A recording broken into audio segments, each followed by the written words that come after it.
Various working processes, both automatic and manual, are necessary before you can say a heel is ready to be mounted on a leather sole. Heels can be made with various types of materials depending on the kind of shoe on which they will be mounted. For every kind of heel, special production machines are required that also guarantee the quality necessary to meet market requirements.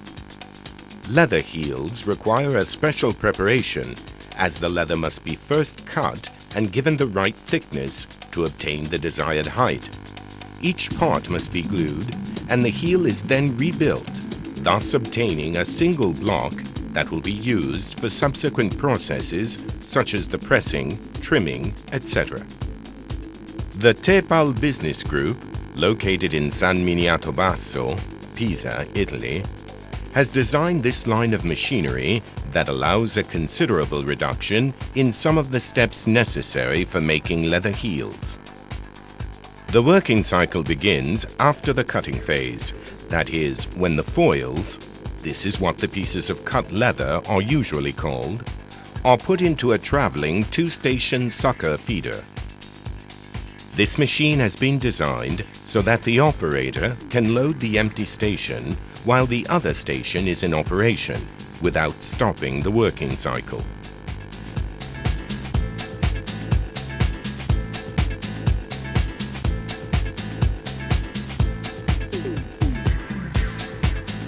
The foils are then removed by means of a sucker system that feeds them one at a time into the next machine.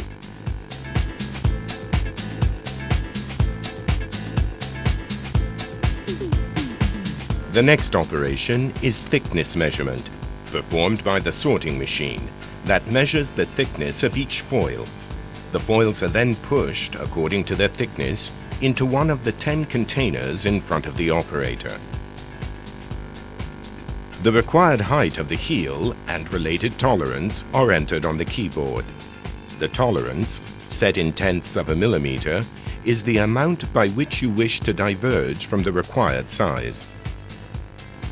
When in one of the 10 side containers there are enough foils to complete a heel, a red indicator light goes on to inform the operator that the preset size has been reached.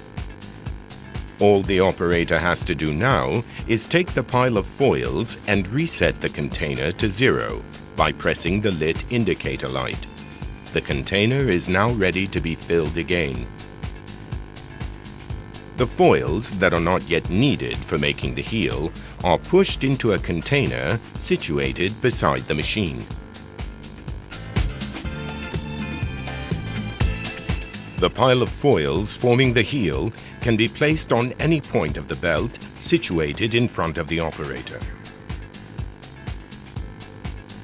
The belt conveys the heels to an area where another sucker feeder supplies the machine that will glue them.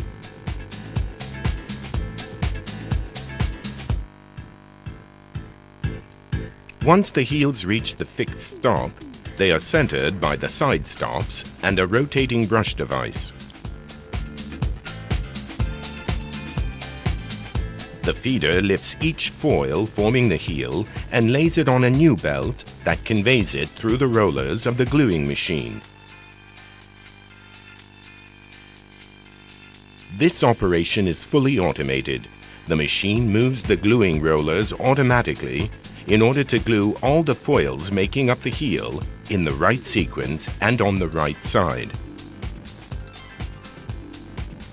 Each function is controlled automatically, such as closure of the glue dosing devices on both the upper and the lower gluing machine, and the glue distribution that takes place by means of a pressurized high-capacity container.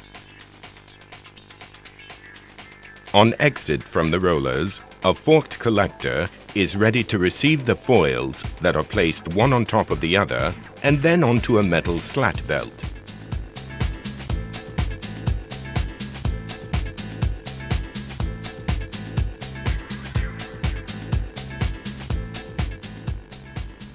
The alternating feed of the belt moves the glued heel, not yet perfectly aligned, under a self-centering automatic device which aligns it and checks the exact height, thus controlling quality once again.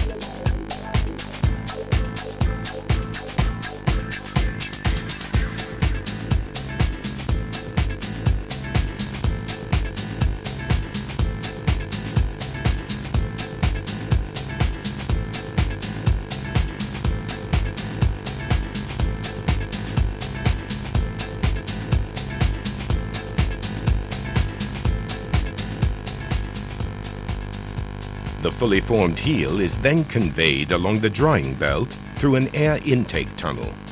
At the output end of the tunnel is an air-operated cylinder that gives the heel its final pressing before depositing it in the end container, from where it is moved on to the next process.